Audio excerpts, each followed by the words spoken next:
16년 만에 큰 변화가 일어납니다. 우리 요양보호사님들의 급여와 월급에도 직결되는 일이니까요. 집중해 주시면 좋을 것 같은데요. 뿐만 아니라 추가 수당 부분도 한번 살펴보시면 좋은데요.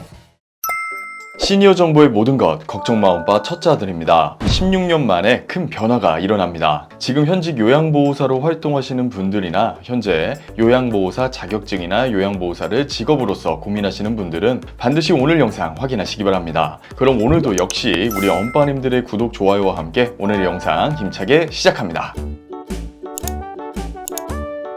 이번 2024년도 요양보호사 분들에게는 참 격변의 시기가 아니었나 생각이 듭니다. 이번에부터 보수교육이라는 제도가 생기면서 가뜩이나 일도 바쁘신데 추가 교육도 따로 받으셔야 했었죠. 혹시나 이번에 보수교육 대상자가 아니셔서 잘 모르시는 분들을 위해 다시 한번 짚어드리면, 장기 요양기관에 근무하는 모든 요양보호사 분들은 2년에 한 번 8시간씩 보수교육을 받으셔야 합니다. 이렇게 짧게나마 다소 번거롭고 귀찮은 변화 내용을 소개해드렸는데 본격적으로 좋은 소식으로 넘어가 보도록 할게요. 바로 2025년도 장기요양 수가에 대한 소식입니다. 장기요양 수가는 곧 우리 요양보호사님들의 급여와 월급에도 직결되는 일이니까요. 집중해 주시면 좋을 것 같은데요. 결론적으로 이번에 수가 올라갔습니다. 2025년도 장기요양 수가는 평균 3.93% 인상되었습니다. 유형별로 말씀드리면 왼쪽 표 한번 살펴보실게요. 요양시설이 7.37% 정도 인상, 주야간 보호센터가 2.12% 정도,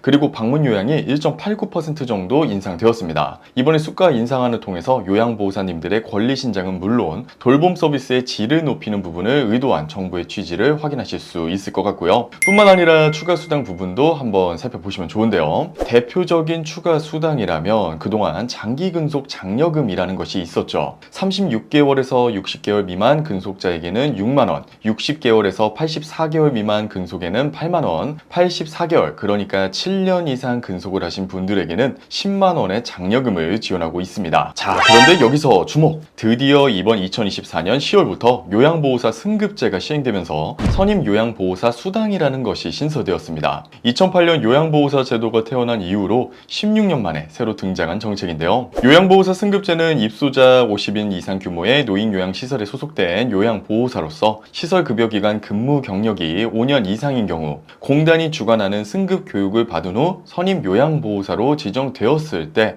무려 월 15만원의 수당을 받는 제도입니다. 선임 요양보호사는 장기 요양의 기관장이 지정하게 되며 수급자에게 직접 서비스 제공과 신입 요양보호사나 실습생에게 요양보호기술 지도, 급여 제공 기록지 확인 점검, 종사자 간 갈등을 중재하는 일을 하게 되는데요. 현재는 일부 주야간 보호기관 대상으로 시범사업을 실시하고 있지만 2025년 내년에는 대상을 확대하여 입소자 50인 미만 노인요양시설과 35에서 76인 규모 주야간 보호기관에 대해 시범사업을 실시할 계획이라고 합니다. 그러면 이 선임 요양보호사 어떻게 뽑히는지 좀 더 자세히 말씀드리면요. 자격을 확인하셔야 하는데요. 입소자 50인 이상인 노인 요양시설에 소속된 요양보호사로서 시설급여 기관에서 근무한 기간이 60개월, 월 120시간 이상 근무한 분이어야 합니다. 자격이 충족이 되시는 분들 중에서 장기 요양기관장이 대상자를 추천하게 되고요. 승급교육 40시간을 받으면 매월 15만원의 추가 수당을 받을 수 있게 됩니다. 그래서 7년 이상의 경력 요양보호사 분들의 경우에는 매월 장기근속 장려금 10만원과 함께 선임 요양보호사 수당 15만원을 받아서 매월 25만원의 추가 수당을 받으실 수 있는 기회가 생긴 건데요. 여기서의 맹점이라면 장기근속 장려금의 경우에는 한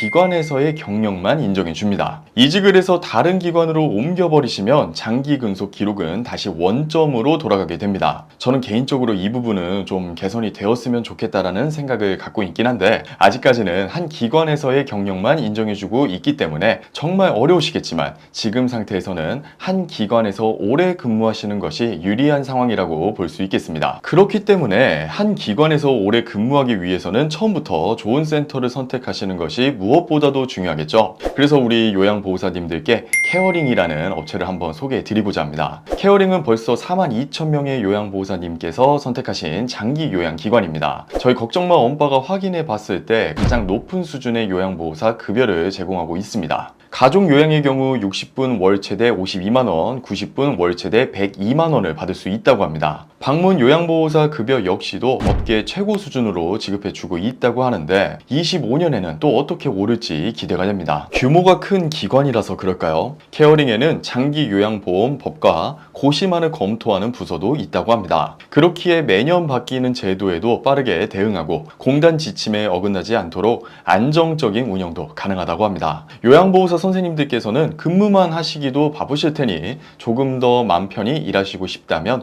케어링을 선택해 보셔도 좋을 것 같습니다. 5년간 돌봄 종사자 누적 지급 급여만 1,300억에 달한다고 하니 안정적인 급여에 대해서라면 특히 걱정하실 일 없을 것 같습니다. 지금 적어두세요. 1522-6585. 요양보호사 일자리를 구하고 계시거나 가족요양을 이용하고 싶으시면 케어링에 전화해 보시면 될 것 같습니다. 요양보호사 교육원, 구인구직, 방문요양, 가족요양, 주간보호, 장기요양 등급 등 돌봄에 대해서라면 무엇이든 전문 사회복지사가 무료 상담해주고 있다고 하니 부담없이 한번 전화해보세요. 오늘은 요양보호사 월급, 요양보호사 급여에 관련된 몇 가지 변경되는 소식들을 말씀드렸는데요. 정말 우리 요양보호사님들의 고생과 수고로움에 항상 감사함을 느끼고 있습니다. 부디 우리 요양보호사님들의 처우가 개선될 수 있는 환경이 더 갖춰지면 좋겠다는 바람을 전해드리면서 이번 영상 마무리 지어보고자 합니다. 구독과 좋아요는 저희 걱정마 엄빠의 큰 힘이 됩니다. 다음에 더 도움되는 정보로 다시 찾아뵙겠습니다. 감사합니다.